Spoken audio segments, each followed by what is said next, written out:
주님 사랑과 사명에 대하여 라는 제목으로 말씀을 나누고자 합니다.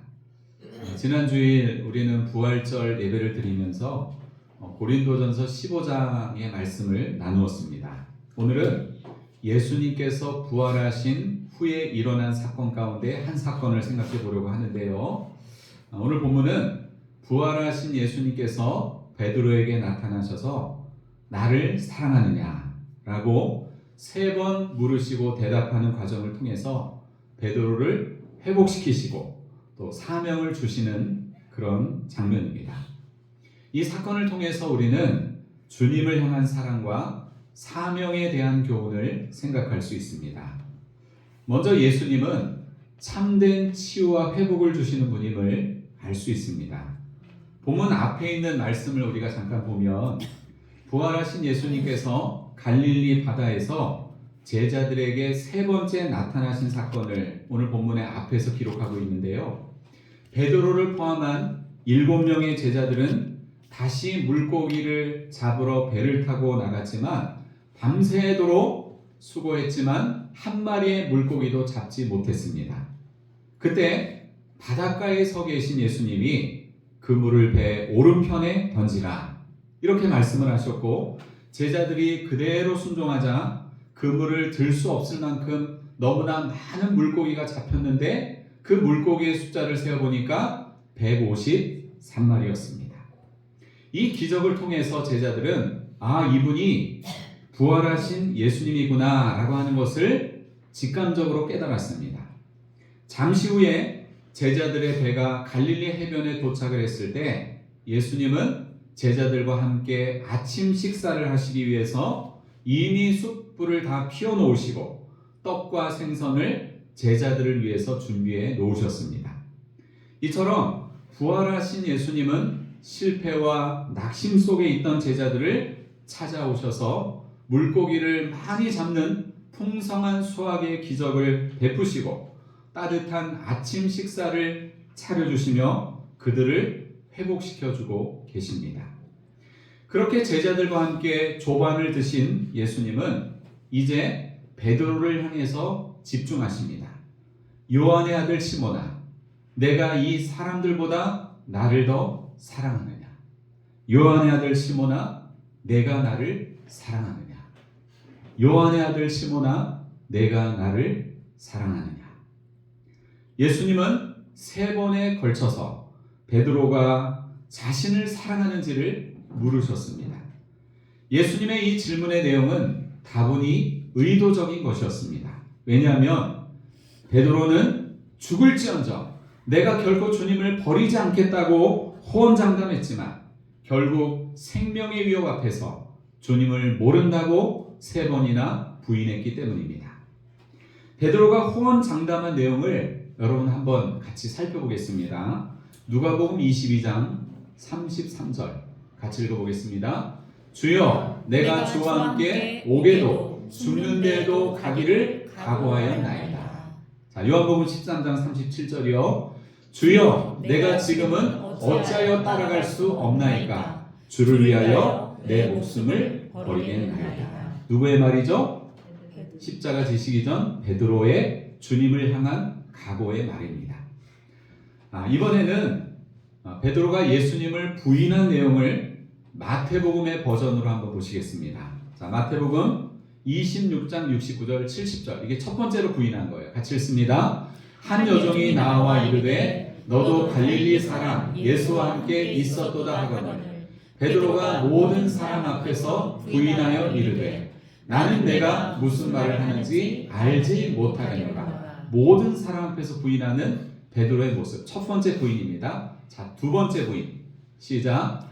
다른 여종이 그를 보고 거기 있는 사람들에게 말하되 이 사람은 나사렛 예수와 함께 있었도다 하매 베드로가 맹세하고 또 부인하여 이르되 나는 그 사람을 알지 못하노라. 두 번째 부인은 맹세하고 부인했다는 거예요.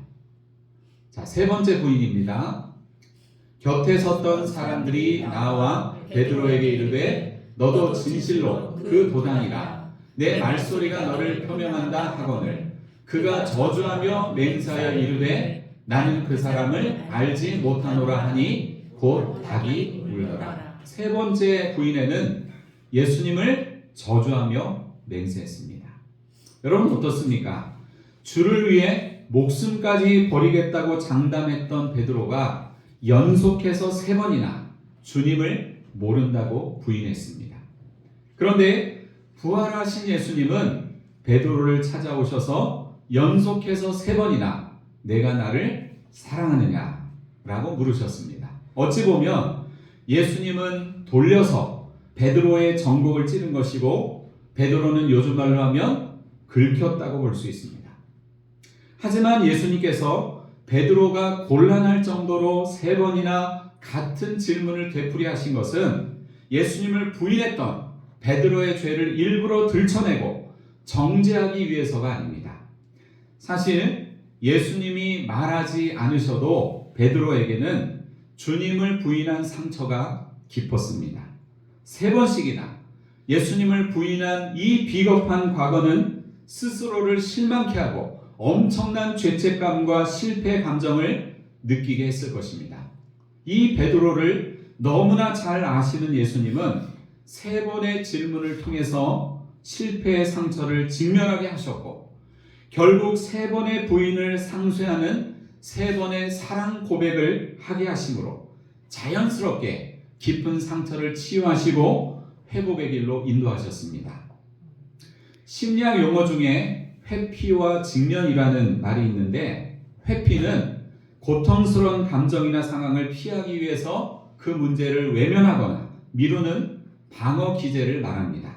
직면은 문제를 정면으로 마주하여 문제를 해결하고 행동의 변화를 이끄는 능동적인 과정을 말합니다. 개인의 감정 상태나 자기가 처한 상황에 따라서 어떤 문제에 대해서 우리가 회피할지 직면할지 장단점을 따져서 판단할 수 있는데 지금 베드로에게는 직면이 필요한 상황입니다. 직면은 단순히 그 문제를 바라보는 것을 넘어서 마음속 깊은 상처를 치유하는 수술과도 같은 역할을 하는데 여러분 우리가 몸의 상처를 덮어두면 어떻게 되죠? 곪잖아요. 염증이 생겨서 노랗게 곪잖아요. 그렇게 되는 것처럼 마음의 상처도 우리가 어느 순간에 그 상처를 직면하지 않으면 무의식 속에서 그것이 계속 우리를 흔들 수밖에 없습니다. 베드로가 예수님을 부인했던 아픈 기억을 직면하는 것은 쓰라린 고통의 과정일 수 있지만 결국 예수님은 베드로의 직면을 통해 그가 깊은 상처와 고통을 끝내고 온전한 회복의 길로 갈 수 있도록 인도하셨습니다. 사랑 여러분, 오늘 우리 안에, 여러분 안에 깊숙이 새겨져 있는 상처와 아픔의 흔적들이 얼마나 많습니까? 그것이 베드로처럼 주님과의 관계에서 온 것이든 사람과의 관계에서 온 것이든 아니면 열악한 환경 때문에 온 것이든 회피하지 마시고 직면하시기 바랍니다. 아멘. 주님께서 여러분의 그 알 수 없는 표현할 수 없는 깊은 상처와 아픔을 치유하시고 온전히 회복시켜 주시기를 축복합니다. 아멘. 두 번째로 본문을 통해서 사역보다 주님 사랑이 먼저임을 알 수 있습니다. 한번 따라해 보겠습니다. 사역보다 주님 사랑이 먼저다. 주님 사랑이 먼저다. 예수님께서 처음 베드로를 부르셨을 때 사람 낳는 어부가 되게 하리라. 마태복음 4장 19절 말씀이죠. 이런 말씀을 주셨습니다. 그래서 베드로는 고기 잡는 어부에서 예수님의 부름을 받아 사람 낳는 어부가 되었습니다. 그런데 예수님을 부인한 후 베드로는 어느새 사람 낳는 어부에서 다시 고기 잡는 어부의 삶으로 돌아갔습니다. 하지만 이제 부활하신 예수님을 만났으니 본래 자리로 돌아가는 것이 맞습니다. 그런데 예수님과 베드로의 이 질문과 대답 속에서 우리는 치유와 회복을 주시는 예수님의 모습을 볼 수 있고요. 또 하나 당장의 사역보다 주님 사랑이 먼저임을 알 수 있습니다. 예수님은 오늘 본문의 15절에서 베드로에게 요한의 아들 시몬아 내가 이 사람들보다 나를 더 사랑하느냐라고 물으셨습니다. 예전 같았으면 어떻게 대답했을까요? 다른 제자들을 제치면서 당연하죠 주님. 누가 저보다 더 주님을 사랑하겠습니까? 저밖에 없죠 주님. 그렇지요. 이런 식으로 호기롭게 베드로가 대답했겠지만 이제 베드로는 그런 식의 반응은 보이지 않습니다. 그저 자신의 사랑이 진심인 것을 주님이 아신다고 점잖게 대답합니다. 주님, 그러하나이다. 내가 주님을 사랑하는 줄 주님께서 아시나이다. 사랑을 묻는 질문과 대답에서 이 사랑이란 단어가 헬라어로 보면 두 가지로 사용이 되었습니다. 신적이고 무조건적인 사랑을 뜻하는 아가파오라고 하는 단어, 그리고 인간적이고 친구 사이의 우정을 뜻하는 필레오라고 하는 두 가지 단어가 쓰였습니다. 예수님은 첫 번째, 두 번째 질문에서 아가파오라는 단어를 사용하셨고 세 번째 질문에서는 필레오라고 하는 단어를 사용하셨습니다. 그리고 베드로는 예수님의 세 번째 세 가지 이 질문에 대해서 모두 필레오라고 하는 단어를 사용해서 대답을 했습니다. 한때 이 성경학자들 사이에서는 사랑이란 단어에 대한 논쟁이 있었습니다. 예수님이 아가파오로 물으셨는데 베드로가 필레오로 대답을 했으니까 베드로의 사랑이 예수님께서 기대하신 그 사랑이 아니었다고 많은 성경학자들이 주장을 했습니다. 하지만 요한복음 안에서만 보더라도 이 두 단어는 특별한 구분 없이 자유롭게 혼용되었습니다.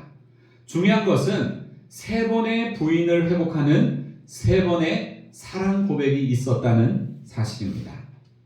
주님을 향한 베드로의 사랑을 입술의 고백으로 확인하신 예수님은 그가 고백할 때마다 목양의 사명을 주셨습니다. 15절에서 내 어린 양을 먹이라. 또 16절에서 내 양을 치라. 17절에서 내 양을 먹이라. 먹이다와 치다는요, 어법상 같은 뜻입니다. 다만 먹이다라고 하는 뜻은 양을 건강하게 돌보는 차원이라고 한다면 치다는 것은 양을 올바른 길로 인도하는 차원의 뜻입니다. 어쨌거나 예수님은 베드로에게 이제 사람 낚는 어부, 즉 사람들을 전도하는 데서 그치지 않고 한 걸음 더 나아가서 전도한 영혼들이 잘 자랄 수 있도록 그들에게 말씀의 꼴을 먹이고 관리하는 일까지 잘 담당하는 목양의 사명을 명령하고 계십니다. 그런데 그 목양의 사명을 감당하기 전에 먼저 갖춰져야 할 것이 뭐라고요? 주님을 사랑하는 것입니다. 저를 따라합시다. 주님을 향한 사랑이 주님을 향한 사랑이 모든 사명의 근본이다. 모든 사명의 근본이다. 자, 옆 사람과 그렇게 인사하겠습니다. 주님을 향한 사랑이 모든 사명의 근본입니다. 자, 뭐가 모든 사명의 근본이라고요? 주님을 향한 사랑. 결혼하는 어떤 부부가 결혼식에서 수많은 하객들을 초청해서 온갖 애정 표현을 다하고 남들이 부러워할 만한 화려한 결혼식을 했다고 한번 생각을 해보세요. 하지만 실제 결혼식이 끝나고 결혼 생활에서는 사랑 없이 냉랭하다면 여러분 그 결혼이 무슨 의미가 있겠습니까? 결혼식과 결혼은 다른 것입니다. 우리가 주님을 위해 하는 모든 봉사와 수고도 마찬가지입니다. 주님을 향한 사랑 없이 그저 주어진 일만 열심히 하는 것은 주님과 상관없는 일이 될 수 있습니다. 사랑 여러분, 사역보다 주님 사랑이 먼저입니다. 아멘. 일보다 주님과의 관계가 먼저입니다. 아멘. 예배도 주님 사랑하는 마음으로 드리고 반찬도 주님 사랑하는 마음으로 만들고 헌금도 주님 사랑하는 마음으로 드리고 교회 봉사도 주님 사랑하는 마음으로 수고하는 여러분이 되시기를 바랍니다. 아멘. 그 어떤 일보다 주님과의 사랑의 관계에 초점을 맞춰 신앙생활할 때 그 일에 생명력이 넘치고 그 모습을 주님께서 영광으로 받아주실 줄로 믿습니다. 아멘. 마지막으로 영혼을 돌보고 세워가는 일은 모든 그리스도인의 사명임을 알 수 있습니다. 오늘 본문은 주로 목회자의 목양에 관한 사명의 교훈으로 삼는 말씀인데요. 사실은 모든 그리스도인들이 일상에서 실천해야 할 보편적인 목양의 사명이라고 할 수 있습니다. 한국교회 안에서 행하는 여러 가지 사역의 형태 가운데 가정교회 사역이라는 게 있는데요. 가정교회 사역은 뭔가 하면 신약교회의 회복을 목표로 해서 일반 성도가 리더자가 되는 거예요. 그래서 소그룹 목장 안에서 목장 사역을 적극적으로 감당하는 그런 시스템을 말하는데, 목장 안에서 남성 리더를 목자라고 하고 여성 리더를 목녀라고 하는데, 보통 부부가 목자와 목녀가 되어서 목장 안에서 목사와 같은 역할을 합니다. 그렇게 목회자와 성도가 하나 되어서 영혼들을 돌보고 섬길 때 교회는 건강하게 성장하고 성숙해 갈 수가 있습니다. 아멘. 2025년 5월에 GM컴 리서치에서 한국교회 돌봄 실태와 과제란 주제로 설문조사를 했습니다. 19세 이상의 개신교인 1000명과 담임 목사 500명을 유효 표본으로 삼아 조사를 했는데 여러 내용이 있었지만 몇 가지만 한번 보겠습니다. 자, 먼저는 이 돌봄 주체를 묻는 질문이었습니다. 교회에서 누가 성도를 돌봐야 하는가? 돌봄의 주체라고 하는 질문에서 두 가지 응답이 있는데 목회자는 이렇게 응답을 했습니다. 목회자가 돌봐야 된다가 42%, 그 다음에 모든 성도가 돌봐야 한다가 41%로 성도를 돌보는 일은 목회자와 성도가 함께 감당해야 할 책임이라는 인식을 갖고 있었습니다. 반면에 성도는 교회에서 누가 성도를 돌봐야 하는가라고 하는 질문에 어떻게 대답을 했는가 하면 목회자가 응답한 수치보다 더 높은 수치인 56%가 모든 성도가 그 돌봄이 필요한 대상을 돌봐야 한다, 이렇게 응답을 했습니다. 자, 두 번째 표를 보여주세요. 그리고 돌봄자의 역할은 무엇인가에 대한 질문을 했는데 여러 가지 내용이 나왔죠. 가장 많은 그 반응이 뭐예요? 어려움을 함께하는 동행자. 그러니까 성도들을 돌볼 때 어려움을 함께하는 동행자가 되어야 한다는 것이 제일 많이 나온 거예요. 두 번째는 뭐예요? 위로자. 세 번째는 영적 지혜자. 네 번째는 아픔의 치유자. 그 다음에 문제 해결자. 또 그 다음에는 죄를 회개하도록 돕는 촉진자. 또 기타. 이런 내용들이 나왔습니다. 돌봄의 역할이 이런 순위로 해서 이 설문조사 결과가 나왔습니다.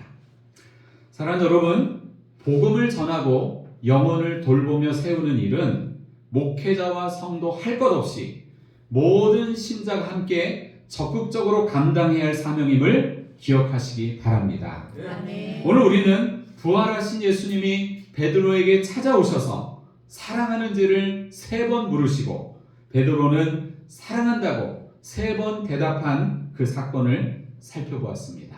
오늘의 말씀을 한번 정리하겠습니다. 자, 첫 번째, 예수님은 참된 치유와 회복을 주시는 분입니다. 두 번째, 사역보다 주님 사랑이 먼저입니다. 세 번째, 영혼을 돌보고 세워가는 일은 모든 그리스도인의 사명입니다. 아멘. 사랑하는 여러분, 부활의 주님께서 여러분 안에 있는 깊은 상처와 아픔을 치유하고 회복해 주시기를 축복합니다. 아멘. 무엇보다 주님을 뜨겁게 사랑함으로써 영혼을 돌보고 세워가는 일에 우리 모두 하나 되기를 주님의 이름으로 축원합니다. 아멘. 기도하시겠습니다.